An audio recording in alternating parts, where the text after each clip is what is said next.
Hello, my name is Rachel and welcome to the Narrative Labyrinth. Here in this small corner of the audio internet, we dive into film, TV, literature and games with in-depth review, discussion and analysis.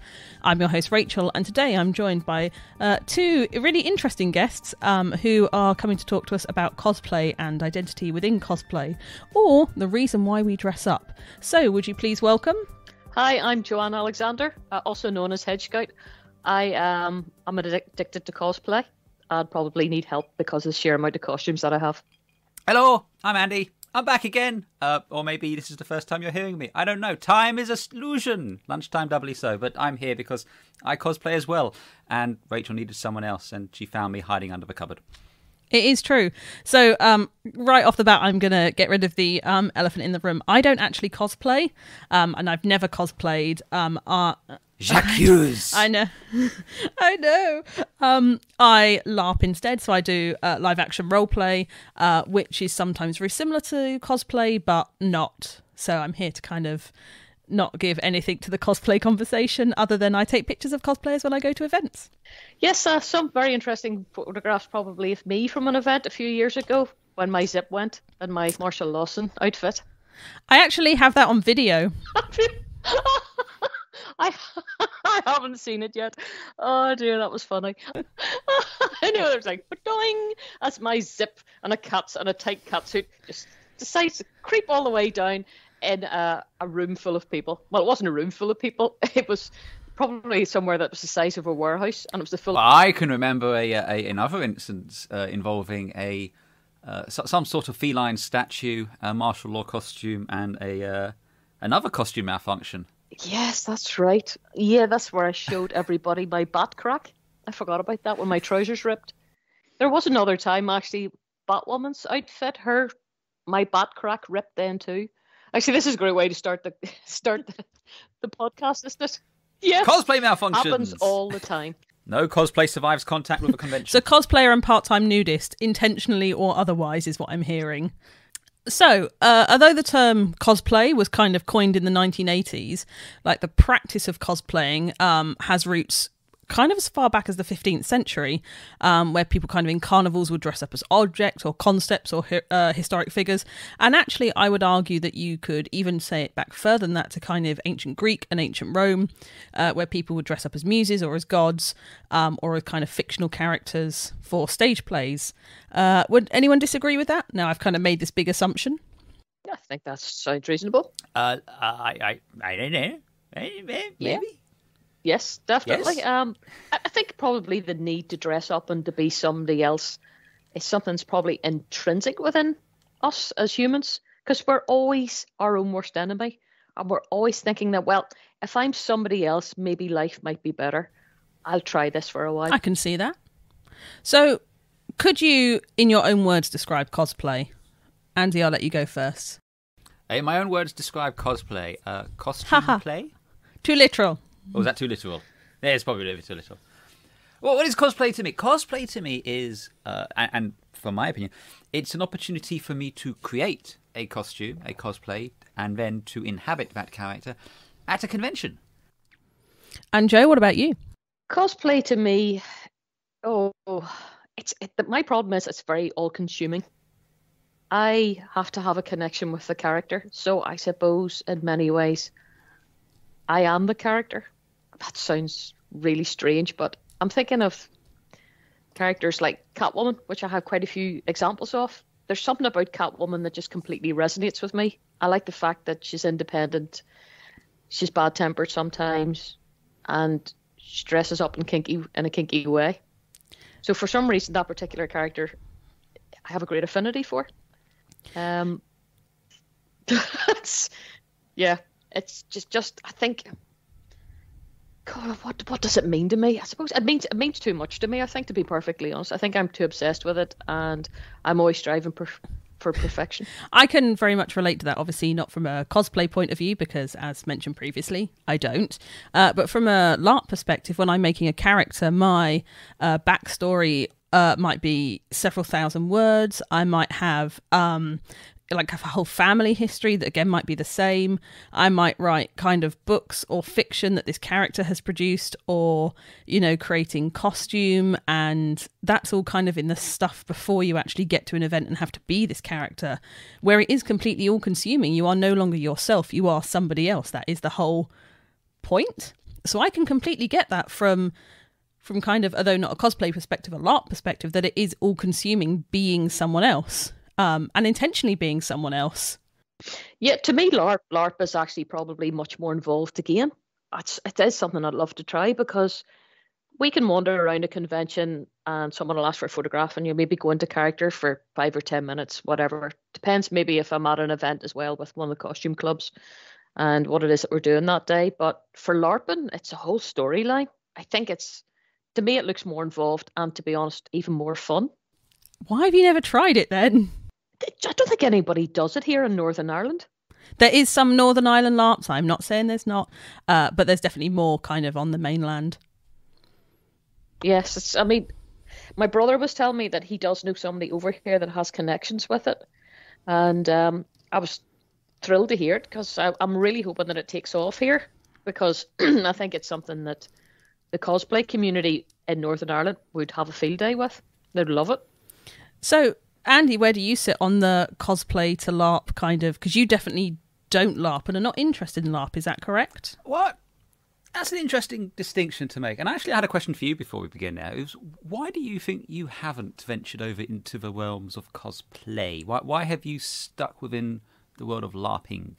The reason I've never got into cosplay is I think I have found kind of... I've looked at it in the past, and I was in the process of making a documentary on cosplay, and we had really negative experiences from the cosplay community about not wanting to get involved and not wanting to kind of share. And they were very gatekeepy, and that definitely kind of made me step back and not want to pursue cosplay anymore. And I've thought about it on several occasions, and there's several things I'd be like, that would be really cool.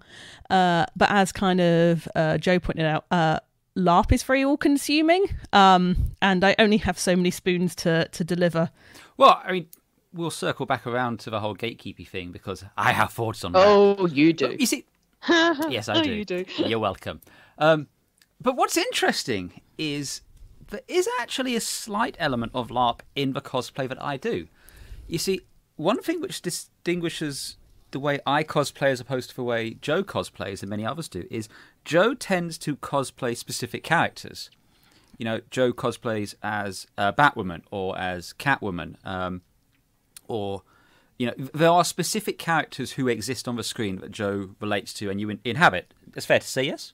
Well, I've started to probably do different things in terms of the pirate, and I have the vampires. So that's probably nearly closer to the LARP side of things, really, I suppose, rather than... Well, you see, the thing with me is I almost never cosplay as specific characters. I inhabit the world. I like to create the costume and the props and to inhabit the world of characters, but I don't tend to actually cosplay as specific characters. So I don't want to take on the burden of being Dredd, or being Venkman, or being Kirk. You know, I have a Judge uniform, but I'm not Judge Dredd. I have a Ghostbusters uniform, but I'm not one of the 4 Ghostbusters. I have a Starfleet uniform, but I'm not a member of the Enterprise crew. So there's almost a little LARP in that respect, because I do kind of generally build up my own character and persona, and Joe will attest that, especially when I'm out in the Judge gear, I inhabit a persona that is very different to who I am. But it's only on while I'm in the costume. I've had a taster session of a LARP at Nine Worlds, and they all took it far, far too seriously, and I didn't like how stressful it was having to inhabit that headspace for an entire duration. So that's one of the reasons why I've never gone into the LARPing side. So you're saying you cosplay, but you're cosplaying within, you're playing in a world that's already created, is kind of what you're saying, Andy, rather than I'm going to set out to be Carl Urban's Judge Dredd from the 2012 movie. Excellent movie, by the way. You're not setting out to be Carl Urban as Judge Dredd. You are playing a judge set in the world created by the 2012 movie, for example.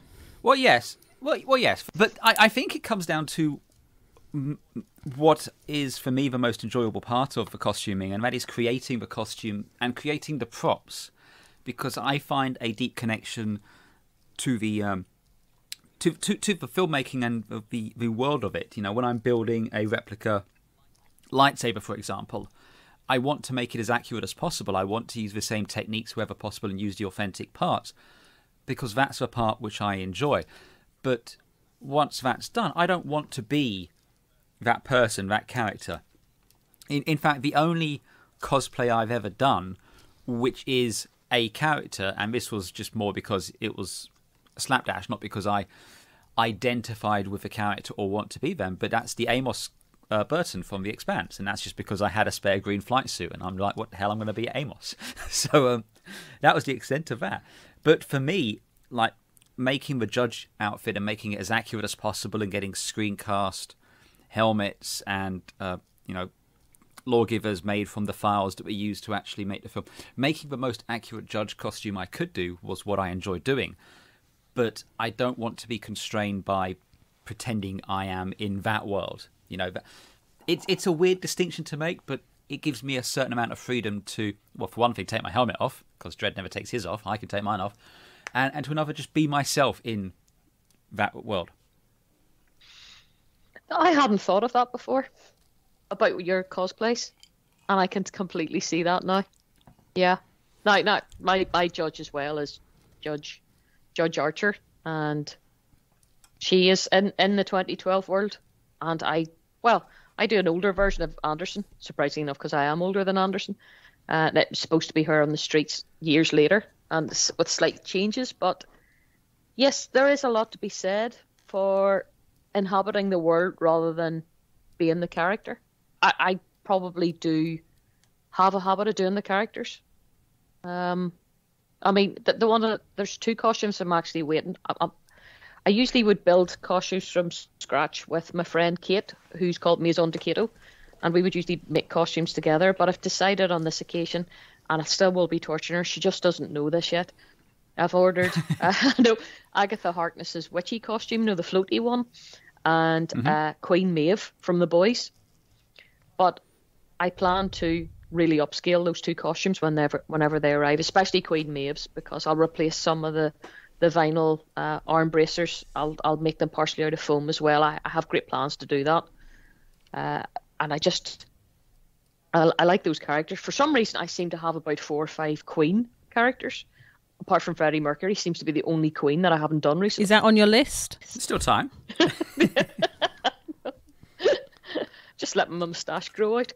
But yeah, it'll be Queen Maeve, Lilith, Queen of Hell. I just love doing her because she's Michelle Gomez. Queen Hippolyta. There's another queen. Damn it. Yes, I'll probably wake up in the middle of the night and remember who it is. But yes, there's another queen, but I can't remember who it is. Queen Cersei, yes. So I find it fascinating. You've done so many different characters. Like, you've got a huge repertoire of characters, and there's not a huge amount of similarities between them. I think in terms of costume style, they're all quite different. Queen Maeve looks very different to Agatha Harkness, I'd say. Yes. In terms of their physical costumes. So you've both mentioned about kind of quality and build and stuff, and that's actually one of the things that put me off, and I think this is the same thing that put me off reenactment, is again kind of in the heady past, when I was kind of looking at what I wanted to do, reenactment, cosplay, LARP, sort of where I wanted to kind of play. I found reenactment and cosplay were very militant about how your costume had to look, what it had to do. And I, like, reenactment sounds great, but I want to run around with a sword. And reenactment saying, actually, no, you're female, you have to go and take part in kind of the more female activities. And oh, by the way, the stitch on that person's dress is wrong. I will never forget,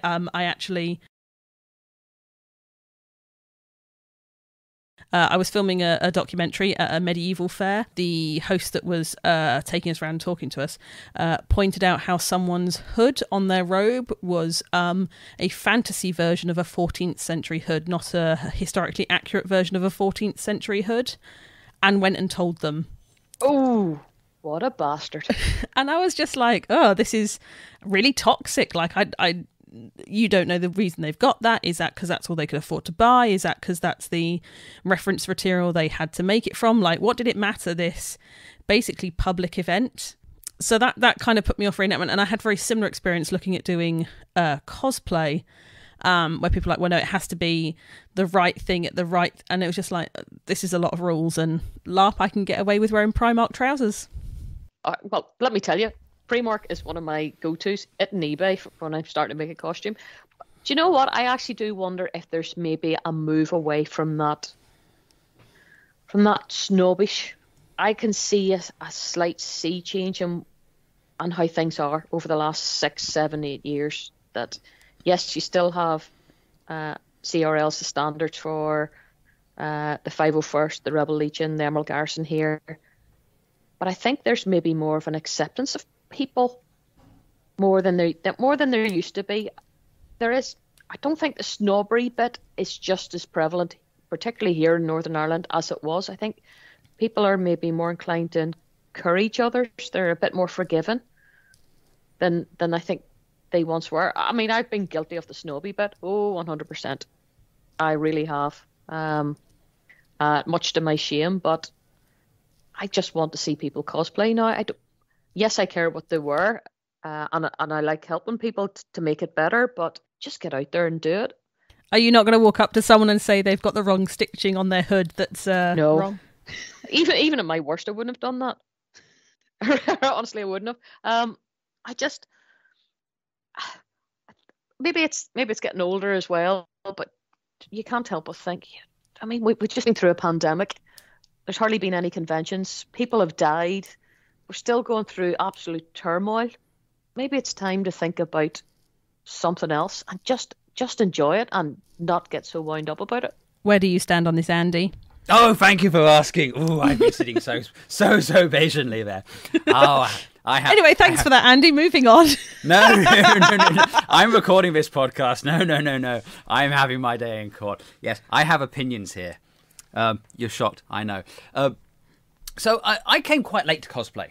You know, I started cosplaying 2013, I think it was, in the wake of the Dread film. So there was already quite an established cosplay scene, especially when it came to things like Star Wars with the 501st and Aliens with the Colonial Marines. There's a few cosplay groups which are out there.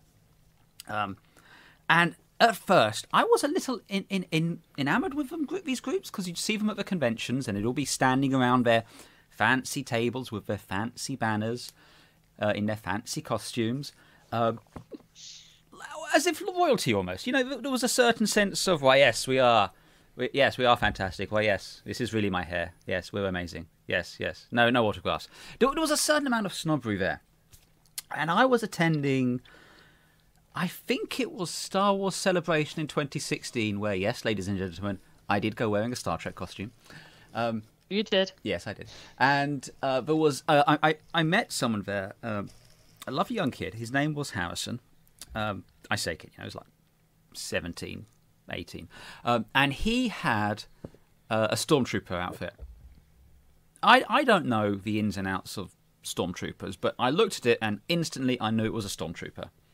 It looked like it was made from the right materials. It was all fitted correctly as far as I could tell. He had his blaster and he was really excited, and he was going straight to the 501st lot because he wanted to show them and join up and be part of the 501st. You know, these they're famous. Why, they even named Vader's personal legion after them. So it was really excited. So he went down there, and I went off and did my things. I trolled a little bit because, you know, I'm in a Star Trek uniform at a Star Wars convention. So much fun. But I met up with him later in the food court, and he was pretty devastated. I was like, what's up, mate? And he goes, oh, yeah, they said I can't join up. And I was like, well, why not? He goes, oh, my costume's not good enough. And he was gutted. I mean, he was devastated. And I looked at his costume, and I'm like, it looks better than a lot of the actual costumes that I've seen in terms of from film production, because I've got a background in film production, and I know that props tend to look quite chunky. Anyway, ever since that day, I have sworn I will never join any cosplay group which requires any form of clearance for their costume, because in my opinion, the only person who has any say on whether or not your costume is good enough or not is you. Anyone else can get thee to fuck. Because it's purely gatekeeping at the end of the day. It's purely about being able to say, I'm in charge of this thing, I'm better than people, I'm setting a standard. And they will often use the excuse that, well, if we're invited to a charity event or if we're invited to something, they just want to make sure that the costumes are to a certain standard. Fuck off. Charities just want people to show up and collect money for them. They would just be happy that you turn up there. Even if you turn up, and we've seen people in the Dread stuff who turn up with like rubber chicken pauldrons. It's great fun. It's meant to be fun cosplay, and people who take that clearance thing to the nth degree are just sapping the fun out of it. I love my costumes to be hyper accurate. I mean, I have the lightsaber here in front of me. This is made from a real Graflex flash tube, which cost me a lot of money. No one cares. No one cares the fact that the rubber strips on the back of this thing are correctly positioned to how they were in A New Hope. No one cares that I have an authentic bubble strip from a calculator on this thing, because it was important to me. But if someone else shows up with a, I don't know, one of the Blacklight series lightsabers, I'm not going to look down my nose on him and tell him he's wrong. As long as they are enjoying it, that's the only thing that matters. I hate cosplay snobbery with a passion that burns like 1,000 suns. And you know what the best thing is, though? The absolute best thing about the 501st. And I say this with all respect to many of the members. I love many of them. I love Jo, and I know she's a member. But yep.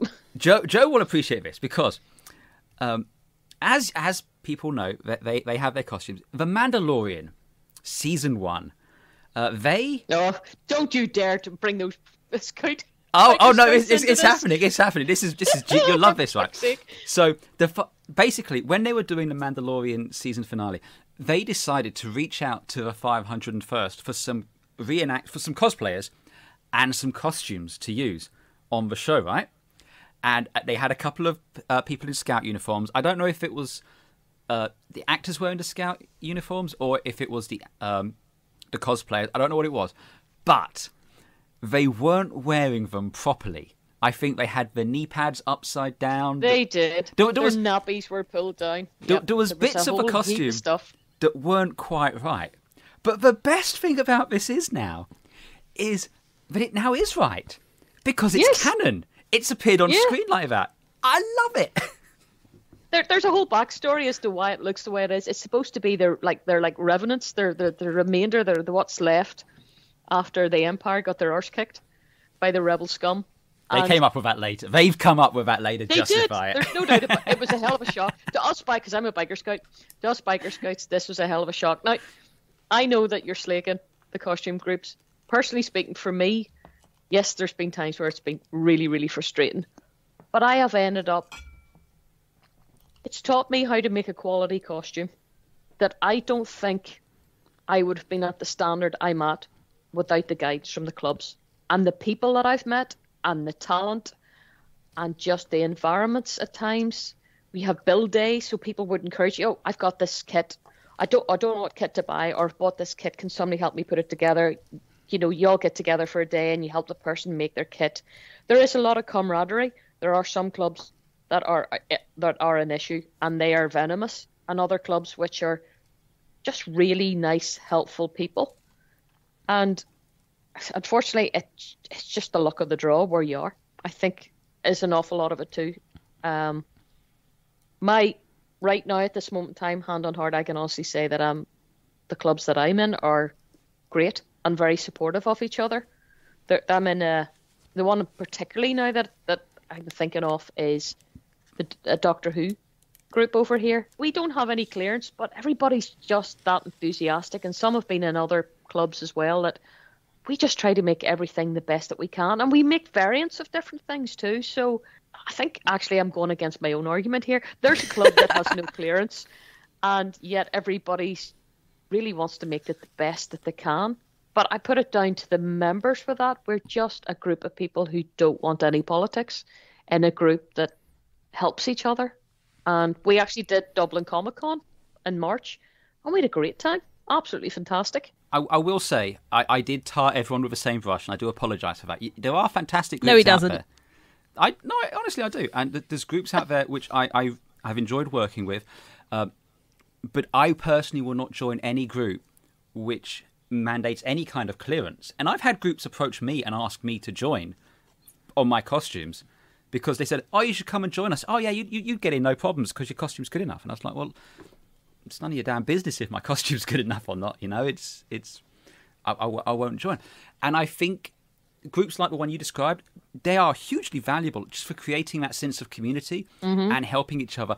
And how many times have you and I helped each other or had other people come together? I mean, you introduced me to Connor to help me do my Ghostbuster gear because that's one of the great things about the community is it can be very welcoming and connective and working it. But I just think the problem comes when you get a group of people who will place themselves above others and start telling you if you're good enough or not. And at that point, it stops being fun, and it just becomes a bit of a chore and a bit of a clique almost, where they'll let their friends through if something's not quite right because they'll get to it at some point. They'll deal with it. I see that every type of club I've ever been in, whether it's been archery, excuse me, motorcycle, just everything. I've seen it in every walk of life. It's always there. People inevitably in the end get so far up their own arses that they just have to dominate things, and they spoil it for everybody. Every club has an arsehole. And if you don't know who the arsehole is, that makes you the arsehole? That's exactly it. Chances are you've been somebody's arsehole at some point. I'm kind of worried about the Nostromo group all of a sudden now because I can't picture who's the arsehole there, and I'm just like, oh dear. Yeah, that's actually a good point. Yeah, well, there's funny enough. There's a unique sort of little group of individuals that came together. We're a wee Nostromo group. Yeah, we're a Polyam cosplay fam. Yeah, that's exactly what we are, and we have helped each other through some very dark times, particularly over the last few years. I know I probably would have cracked completely without you guys. And there's been the encouragement over costumes. And the thing about that group as well is everybody in that group is also absolutely obsessed with accuracy. Yep. Have you noticed that? There's none of us that are like, fuck it, that'll do. We're all obsessed. So do we think that is possibly then intimidating for other people to join because everyone's so focused on accuracy? Oh, we're not allowed in. It's a private group. yeah, we're kind of snobby that way. Nobody else is allowed in. Oh God, we're worse than the 501st. Is that what you're saying? No, but the difference is no one wants to join with us, so it's fine. Do you think that cosplay, the stuff that is cosplayed, which is kind of more traditionally kind of superhero, or I say more traditionally, like since the 80s, it's predominantly anime characters or manga or comic characters are kind of the main cosplay, and Star Wars, obviously, science fiction.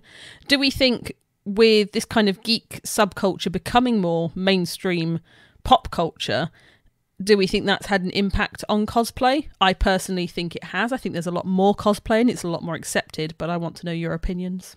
Well, it's definitely an awful lot easier to buy costumes over the counter. Whereas before you would have had to make everything from scratch when I started. Now you can go to AliExpress or on eBay or thousands of other suppliers and you can just buy the costume. The quality, well, that can be, it varies greatly and it depends. Sometimes as I was saying earlier, I've ordered two and they're going to be a great base for a costume. But yeah, things are a lot more easier to get the hold of. Props, parts, you name it now. It's not the who you know type of thing that it used to be.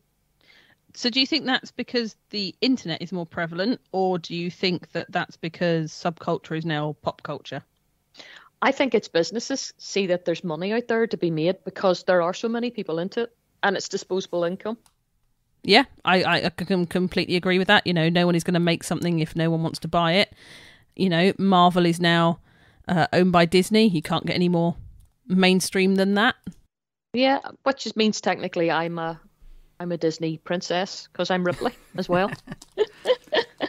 I think it's just Comic Cons and conventions have just become so big. I mean, San Diego Comic Con in the States was for the longest time the only one people generally knew about when they thought about Comic Con. But, you know, now when you look at like MCM London, which I think is the biggest one in the UK, at its height, I think it was pulling in close to 200,000 people. Do you think it will get those numbers back again? Do you think COVID is the reason that it's obviously not run and then had smaller numbers? Yeah, no, 100%. Because, I mean, think about it. Marvel and Disney are the biggest thing on the planet, bar none. I mean, there's 4 Marvel films out this year. There's Disney Plus is... It's the Borg. It's just assimilating absolutely everything. Spider-Man Far From Home? Was that the last one? The last Spider-Man one. No Way Home. Spider-Man No Way Home. Or Spider-Man 3, but it's actually 6, but whatever. You know, it made over $1 billion while the pandemic was still ongoing. I mean, yes, it was the tail end, but if you track what cinema attendance had been like up until that point, it pretended the pandemic had never happened, and it made more money than, domestically in the US, it made more money than Avengers Endgame, it made more money than Avatar, it made more money than Titanic. It was just the biggest film domestically in the US of all time. And a lot of that was just riding on the nostalgia for, you know, what is at this point 20 years of superheroes on the TV. And that's just carry on. You know, we have people now attending comic conventions whose parents used to take them to comic conventions. Oh, that's sad. That's just so sad. It's great that there is so much now to do. I mean, it's totally acceptable to be running around your front garden with your bin and on your lawnmower dressed as a biker scout now compared to what it was years ago. So you say that. My parents live in a hamlet of 20 houses, and the only thing my mum can tell me about this place is that a stormtrooper lives 2 doors down. My postman probably tells people that as well. Dear help him, he arrived this morning. I have 2 posties, I have a man and a woman, and the guy arrived this morning, and this is going to sound really weird, I'd literally just finished shooting my bow. I'm an archer, and I was out practicing in the back garden as part of the driveway, and lucky enough he arrived just as I'd put the bow down. But another time he had delivered mail, and I was sitting in the driveway, because of a big driveway where the garage is, and there I was sitting surrounded by guns, sitting painting them. And I had to explain to him that I wasn't actually in the IRA, that these were for a costume. So he never knows what's going to happen whenever he comes up our driveway. The highlight of his round, isn't it? You're like, what's the mad woman doing now? Painting a gun? Accidentally flashed the postwoman the other week. She says, you were very lucky that it was me and not one of the guys. Lucky enough it was just my bra, but still all the same. She says, accidentally, yoo-hoo! Of course I've done that. Well, when I do it properly, I like to do it and make sure that there's at least 500 or 600 people in the room. But no, on this occasion it was accidentally. She was telling me that apparently there is somebody that lives in one of the villages nearby who likes to wander around naked all the time whenever the posties arrive. They talk about her a lot more. I like that. You're second on the list after the nudist. I know, this is it. It's just not the same. I'm just not willing to get my bops out for them. That's what the problem is. So something that I was musing on and reading, I guess, and I think this ties together a couple of things we've just kind of been talking about, is obviously people are getting more and more militant about how costumes have to look, particularly in some of these groups, not naming any group names, and obviously not all groups, hashtag not all groups. Not all groups, but certainly that group. Do we think the push for this accuracy, and by expanse the push for more creative kind of people within the universe or cross-universe or cross-playing stuff has been affected by kind of technology? So if you think kind of before the 1980s, there was no way of rewatching a movie at home, and if it was, it was either on the television and you saw it, or it was in the cinema and you saw it, and you might see it 2 years later on television.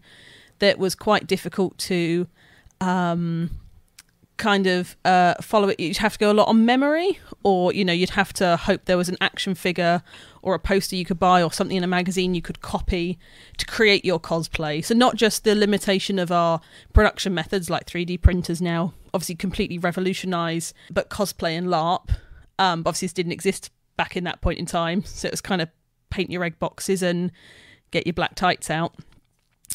Do we think the kind of the mini explosion in cosplay in the 80s has something to do with the advent of VHS and people having VHS and the ability to take Star Wars home, watch it at home, pause it, rewatch it, and create more accurately what is being depicted?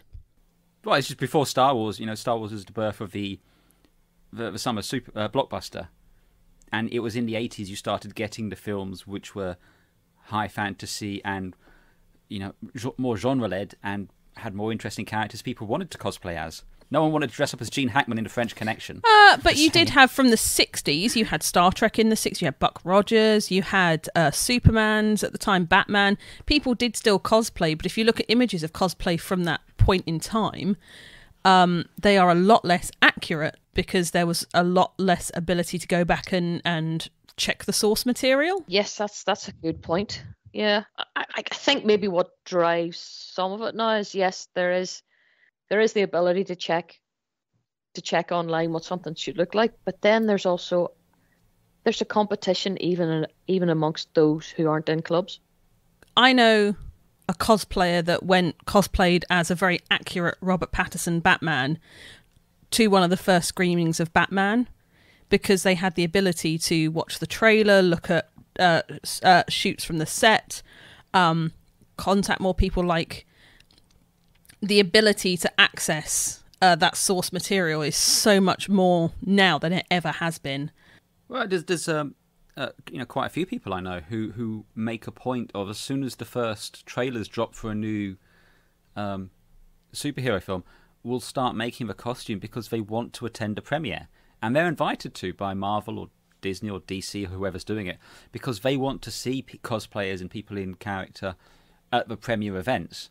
So you've got a subset of cosplayers now who they kind of are chasing that high. They're chasing the new film before they've seen the film, before they really even know if they like it, because they just want to attend a premiere. And there's nothing wrong with that. That's absolutely fine. I understand that. But it's a subset which has largely come out in the last few years. Prior to that, it wasn't really a thing. I think it's only really happened in the last decade or so. Prior to that, if Star Wars needed cosplays, they'd reach out to our favourite cosplay group and they'd just send, whoever was flavour of the month. Oh, better much. I'm just saying it how I see it. So I guess a fundamental question I have, and this again relates kind of to how you get involved, I guess. Would you say you are creating an identity or are you playing a pre-existing identity when you cosplay? Ooh, I think my identities are a mixture of me and the character. Apparently, I quite often look like the character. I've been told that quite a lot. But You've been told you look like Lucy Lawless more than once. I know. Which I take that as a massive compliment, to be honest. But not when you're wearing Ripley. That's the only thing that gets a wee bit more confusion. Yeah. Other characters I've been told I look like the Cersei Lannister one, the Queen Hippolyta. I have about 50 different characters, so I can't really go through them all. It's a mixture of me and the character. I think it's hard not to be completely something else if you want to stay sane. Hang on to a wee bit of yourself somewhere. It depends on the character, or it depends on the costume. When you're wearing the judge gear, it forces you into a certain state just from the nature of what the costume is. It's effectively a set of motorcycle levers with riot armor on, and then you have the helmet, which kind of comes down and covers most of your face, so all people can really see is your mouth and chin. It's got a very high kind of collar. It keeps your shoulders back because you've got these large pauldrons. You've got a belt with, a lot of equipment on there. It makes you channel your inner fascist, in effect. You become the character. You don't walk when you're in judge gear. You stride. At least that's what I find. And so when I'm going around a con like MCM or what have you, I'll have my lid on. I'll be walking around. I'll generally be scowling. I will be striding along. If someone shouts something or asks for a picture, I won't go, "Oh yeah, of course, mate." I'll point them and go, "You!" And I'll go over there and arrest them, because that's what judges do. Conversely, though, when I'm wearing my Ghostbusters gear, because I'm an absolute sadist and insisted to make it as accurate as possible, my proton pack weighs like 12 kilos. So let me tell you, after about 5 minutes, I am just done with the world. And that helps you embody that sense of world weariness that the Ghostbusters have. That whole kind of, oh God, when can I take this bloody thing off? I'm done with it. But still, when people run up and wanting to have a picture, you know, you make the happy noise. You know, you flick the switch and it does the kind of, and people get a kick out of that. And sometimes I'll play the theme song out of the back of it because it has a massive speaker in there, and I'll walk along doing the little Ghostbusters dance, which is a ton of fun. So it really depends on which cosplay it is, but I think the cosplays themselves, for me, force me to inhabit that character to an extent. Funny enough, I had a moment in Dublin Comic Con. A girl came up and asked for a photograph with me. I was dressed as Batman Returns Catwoman, and I sort of did the whole character thing, and I draped myself over her and gave her a big hug, and she started to cry. So she said that Catwoman meant an awful lot to her, and my friend said, "Did she just start to cry?" And I went, "Yep, she just started to cry." So sometimes you give yourself away to the person that you're with. It depends on their reaction when they see you as a character. So how much of you is left at that point compared to how much they want to see is a fine balancing act. At that point, I was Catwoman because Catwoman meant an awful lot to her. So yeah, I suppose it does depend on the character and the circumstances at the time and how tired you are and whether you've had anything to eat. So at what point do you start to embody that? At what point do you start to be the character or get into that mindset for both of you? Well, with the Judge, it's as soon as the helmet goes on.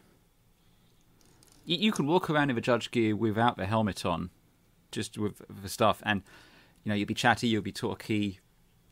It's fine. As soon as the helmet comes on, that's kind of it. It's almost like a switch is flicked.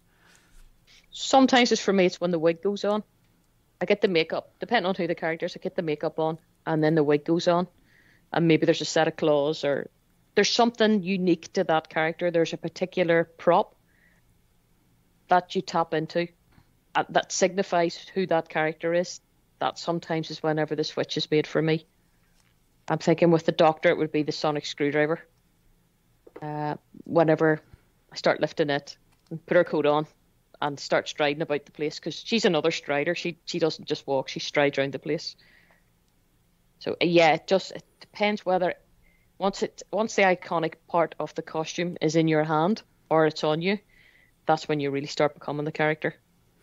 So I find that really fascinating as a LARPer, who very much obviously you have to embody the character that you are portraying, that you have often made or is exclusive to you.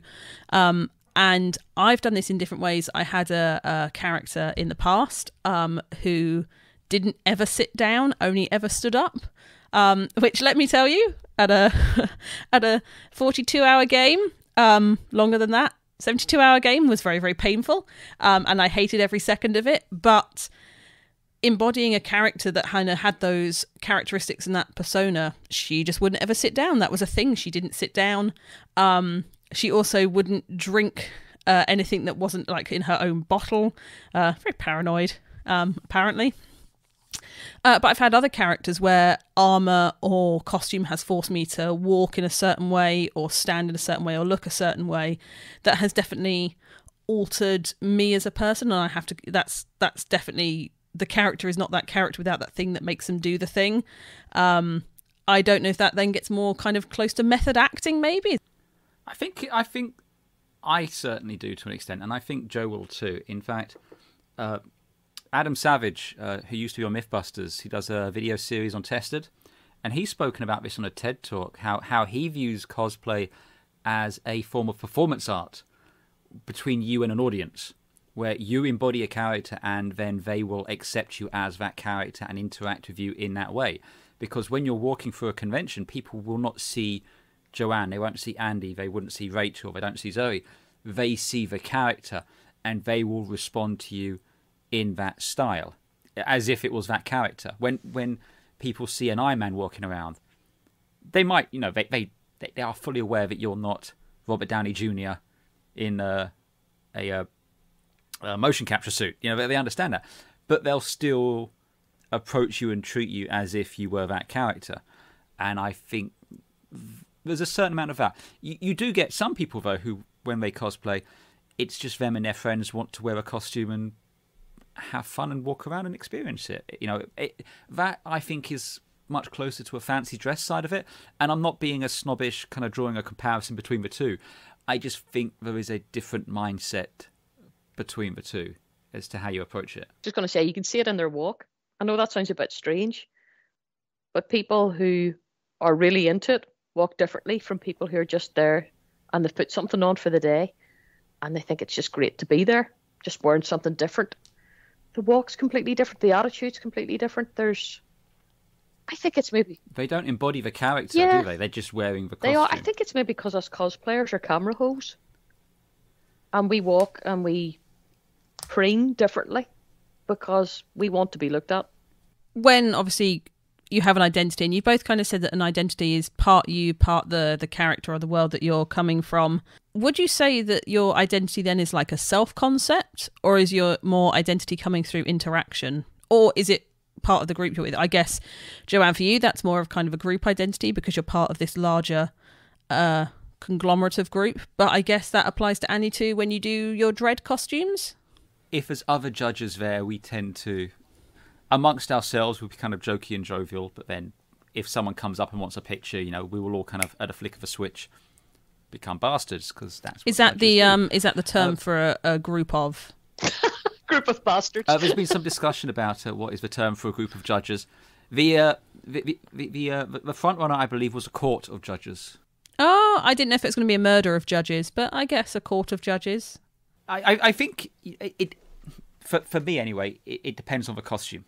Each costume elicits a different reaction, a different performance. If I'm on my own and like I'm looking for someone, if I'm looking for a photographer, if I'm going somewhere, I'll tend to travel there, and I'm finger quoting here, in character.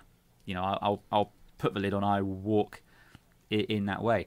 The only time I'll tend to not do that is if I'm eating, or if I'm speaking to someone who isn't part of the group I'm with or interacting, then I will not do that. But the rest of the time, I tend to inhabit it. It's part of the appeal for me of cosplaying is to not be me for a period. It is to inhabit someone else and to be able to switch off from, being 40 years old in the 2020s. Because let me tell you, boys and girls, that sucks right now. It's nice to not have to be Andy for a while, and I can be someone else for a day and just enjoy that. I think for me, one of the definite things that carries across all my costumes is that I will dance at the drop of a hat. If I hear music, it doesn't matter what costume I'm in, I will start dancing. And I'm kind of known for that I'll just dance anywhere. There's our I was going to say our halls of justice. Our local government is a building called Stormont. They're often fighting up there. They're absolutely useless. But we have a statue up there, and it's Carson's statue, and it's of this... I can't even remember who the hell he is. He's pointing in a certain direction, and there's recent video footage of me dancing underneath it because I was up there with the Emerald Garrison. I was dressed in a biker scout for an Action Cancer event. They were doing a fun run, and the music was playing. I've been filmed dancing, so... Yeah, that's the one thing for me that goes right across. It doesn't matter where I am, what I'm doing, whether I'm in character, whether I'm not in character. I don't give a shit. Once the music starts, that's it. I'm away. I think that's really interesting because you've kind of given similar but differentiating answers. As a non-cosplayer, but as a LARPer, my identity very much is through interaction. There is no character without interaction with other characters because it's a self-created character. And if you don't interact with the world or with other people, then are you actually LARPing or are you just stood there in a funny costume? And group identity to some extent. But I guess from an outward person looking in, I'd say group identity is a really big thing, particularly to the garrison, and costumes where you can't show your face. Like self-identity is quite difficult when you are a faceless person, or you're portraying someone that doesn't have a face or face is covered? Oh, well, probably the most dancing I've done is a biker scout. Nobody knows whether it's a male or female underneath that helmet. I think there's a certain part of me that's maybe a tad selfish, and that is quite happy to stand out. And I don't really care. I'm really happy to be there for the group, and I love the group. But there's a wee part of me that just is so independent that if I hear music, I don't really care where I am. That's my independent streak. I'm probably letting the group down once I go off and start dancing randomly in places. Joe, we're walking in formation. No, there's a banging tune over here. Bye. I have to dance, and everybody's kind of got used to it. And it's. I used to be told off for it, but I still did it anyway years ago. But people love to see characters dancing in costume. Well, I just like doing it. I do it for me. I'm not really doing it for the group at that point. I'm doing it for me. Cosplayer's identity is one thing, but cosplayer's escapism, is that a thing, do we think? Or is that just some psychobabble people have attached to a hobby? That's why I got into it. So how does it work as an escapism? If again, someone who doesn't cosplay, how I can't understand how cosplaying works as a way to escape because you're rigidly in something else. Well, I just told you. It's for a period of time, for a day or so, or a weekend. I don't have to be me. I can be someone else. But unlike with LARPing, where you spend a lot of time crafting and creating a character and filling it with rules and situations and have to inhabit the event and the world that is created for you there, this is a much more casual way to do it, for me anyway, where I throw on my judge gear, I throw on my helmet, and I'm not me until I decide to take off the helmet, and then I can be me again. Or if I throw on the proton pack, I'm not me until I take it off again. Yeah, I find it very freeing. It is definitely escapism. I find it very freeing. I also find it's a great way to connect with complete random strangers. It wouldn't be the first time I've gone for a wander on my own, and you'll find me talking to people I don't know who they are, and I'll never see them again. But I'm having a great conversation with them. I probably do that, actually, to be perfectly honest, without costume on, but I just find it an awful lot easier to talk to people once I'm dressed up strangely and inappropriately. You've got an instant point of connection when you're in the costume, if they recognise you in that costume, or if you recognise them. It's how we met, wasn't it? Yes. Yep. We met at Nine Worlds. You were in your martial law gear, and we were with Darren and Laura, who were dressed up as Archer and Pam. Yeah. And eyes met across a crowded ballroom, and then all of a sudden there's a judge in the corner. I couldn't believe your costume. I still remember that moment. I was pretending to snog Pam. Dear helper, I had only literally just met Laura, and I went, oh, why don't I pretend to kiss you? I had a gimp mask on. Just seemed the thing to do. And I looked up and I seen you standing down the corridor in your judge, and I thought, holy shit, that is some judge outfit. That is absolutely superb. Because I had started to make one. It took me 3 years to make mine, because I made about probably 20 other costumes in the meantime. And that's how we met. We hung around then that weekend and just kept in contact. And Andy has been responsible for many misadventures since then. Yeah, it's true. I won't deny that. I mean, put it this way, by the end of that weekend, I was spanking you with a nightstick, as I recall. There's photographic evidence of that. In fairness, I encouraged it. I think it was did, my idea. You did. Don't hit me. It definitely was. But it's for me, cosplay. I'm neurodiverse. I am shy by my nature. I'm not particularly outgoing, but that doesn't mean that the characters I'm cosplaying are that. They find it easier to connect and to speak to people, and many of the friends who I meet up with and socialise do the cosplay as well, because they kind of come from the same ilk. It's given a lot of us who are perhaps not best versed in the ways of socialising in this world a way to do it, and so that's been a blessing. Yeah, but a lot of introverted people, definitely. I know quite a few that you meet them in costume and they're completely different people than if you were to meet them on the street dressed in civvies. It's just a completely different world for them. They can just completely let themselves go, and they feel happy when they're in costume, much happier than they are in real life. So, do you think for all cosplayers, or a large majority, do you think it is escapism in some form or another, is why they do it? Well, I don't think it's necessarily for everyone. I think it's pertinent to us, but something that we haven't really touched upon is, I can't speak for Joe, but certainly for me, I'm slightly on the older side when it comes to cosplayers.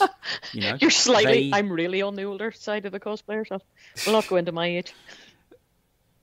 Well, I was giving you an out thank there, you very much. But you're welcome. But yeah, a lot of peak cosplayers, when you go to these events like MCM, it's teenagers, or people in their early 20s hanging out with their friends. It's become a massive social event for young people to go to these events and to hang out and enjoy themselves.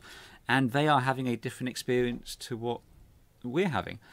And I think part of that just comes from the age of which we came to cosplay, and it's a fact of the world of once you're out of your 20s, the world isn't really set up to allow you to socialize with people you don't already know. You have to go out of your way to find ways to make friends and to socialize, and the world doesn't make it easier, and this is a really fantastic way to allow you to do that. And so we've done that. But you see people who are coming in who have they're friends from school or from university, and they'll come in groups and they'll meet up with their friends and they'll hang out and they'll sit and eat on the steps at MCM, run around and take pictures, go and do all the shopping, and then go and do that.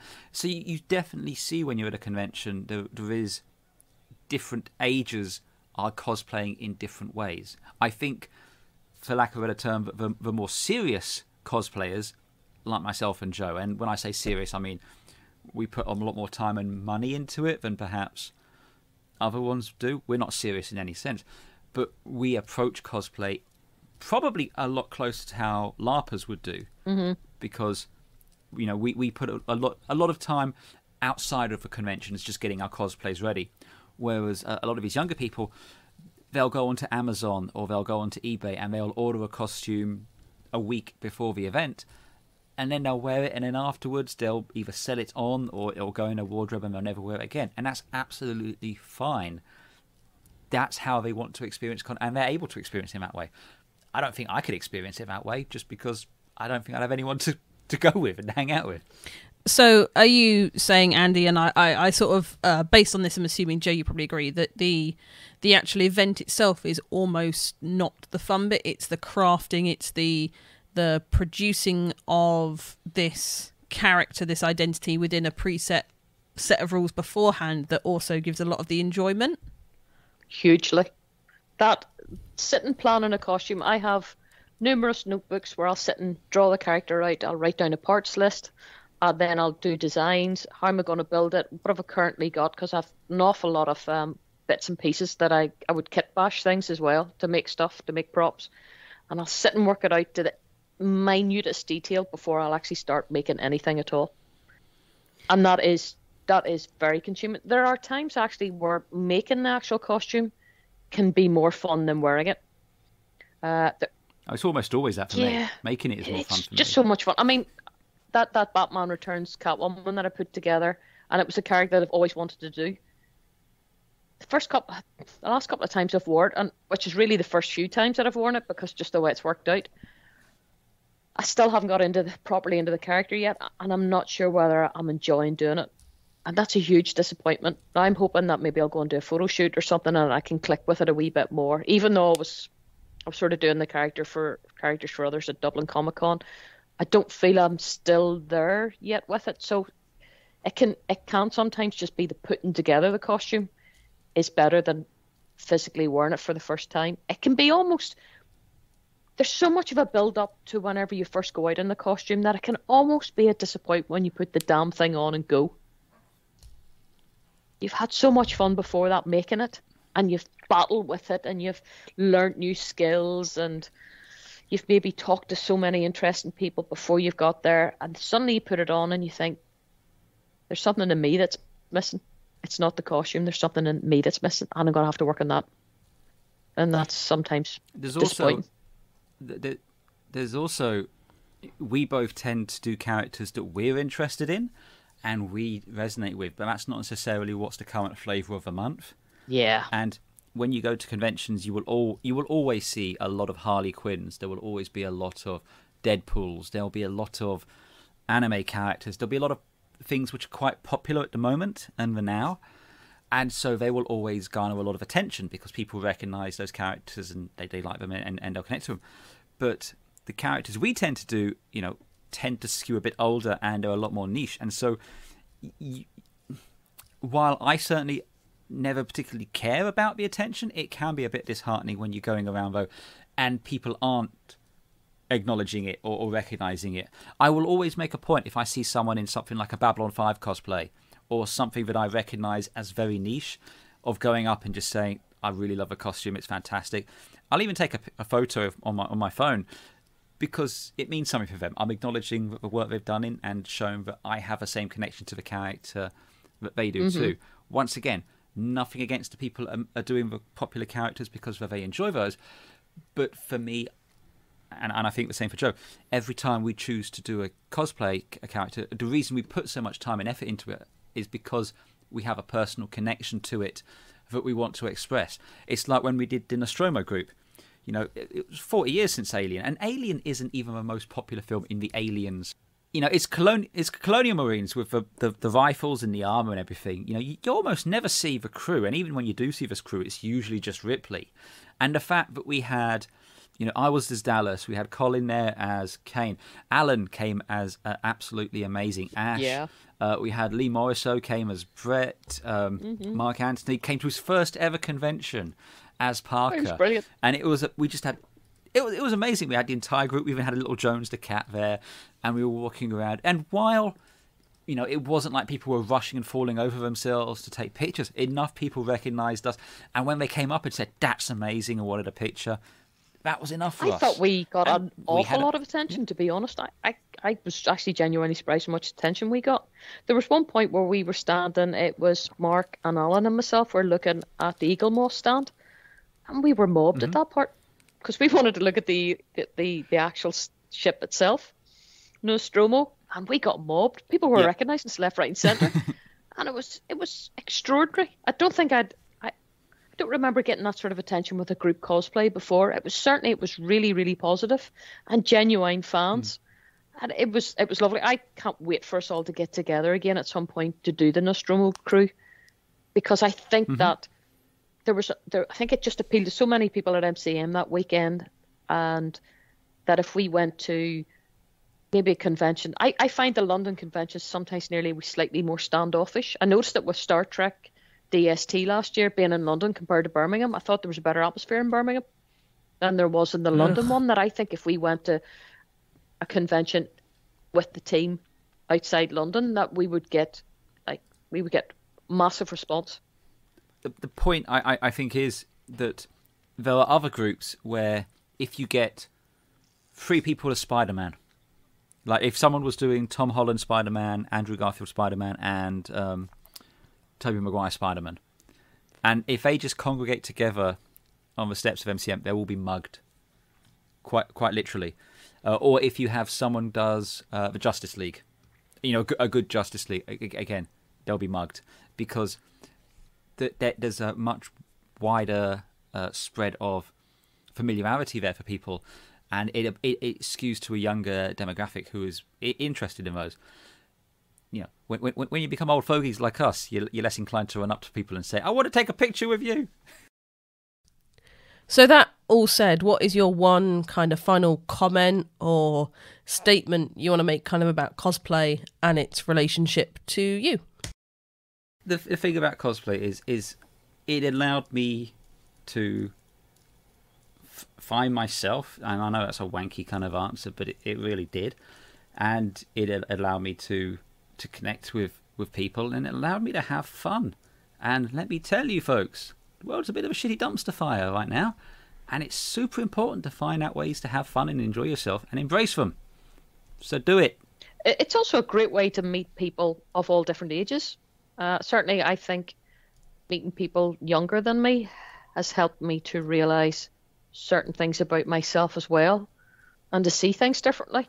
It's certainly broadened my mind, and I'm still on a personal discovery about who or what I am, and I think definitely meeting the various range of people within cosplay has helped that, and within the wider community. So even though your identity isn't solely cosplay, your identity has been massively shaped by your journey through cosplay and through the people that you've met along that journey. Hugely, definitely. I think I always thought there was something unusual about myself, but really, whenever you have a broader range of people, you can see that, well, I think this way. It's not that it's unusual. It's just it's different from everybody else who's rather boring most of the time, as far as I'm concerned. So I am, again, but that's all down to relationships, I suppose, again, and meeting people that think differently and possibly think better maybe than you have been thinking before in the past. So it's been educational. So cosplay is an educational tool as well as a heap load of fun. Oh, absolutely. It's definitely educational. The things I can do with a power tool now is unbelievable. Euphemism? Always. Well, on that note, that's kind of it for another episode of the Narrative Labyrinth. I'd really like to thank both of my guests, Andy and Joanne. Have either of you got any parting words or anything you'd shamelessly like to plug? I'll let Andy go first because he's loads. Oh, okay. Parting words. He tasks me. She tasks me, and I shall have her. I'll chase her round the moods of Nibia and round the Antares Meldrums and round Perdition's flame before I'll give her up. He's always talking dirty, don't worry about it. Yeah, I was just threatening revenge on Rachel. If you like listening to me, I do have a podcast. They're all at road2media.com. Mostly about science fiction or Formula One and stuff. Rachel's on them sometimes. We talk a lot. We do. I have indeed. On a few too. So, yeah. There you go. It's in the show notes down below, down in the doobly-doo. So, there you go. And Joe? Yeah, well, I'm a weirdo, and you can find me on Instagram and Facebook. My name is Hedge Scout, HEDGESCOUT. It's all one word. Sometimes it's a bit weird. Sometimes it's not necessarily about costuming. It's just the random shit that goes through my head. And I'm Satanist as well, as a skeptic. And though I probably don't put those on my own personal pages just as much. So that it's just random shit that goes through my head, actually, that are on my pages as well as my costumes. Sometimes I podcast too. I have been known to appear on Andy's podcast and also Talking Codswallop and Banterflix when it's on, occasionally as well. But yeah, you can just follow me on those, but don't follow me in real life because that just gets a wee bit too creepy. Don't forget to catch the next episode when we will again go into the depths of narrative on the screen, on the page, and in the stories we create and play ourselves. You can find the Narrative Labyrinth on Twitter, Apple Podcasts, Spotify, Audible, and a host of other platforms that I can't be bothered to name, but you can find us there anyway. Thank you very much for listening, and goodbye.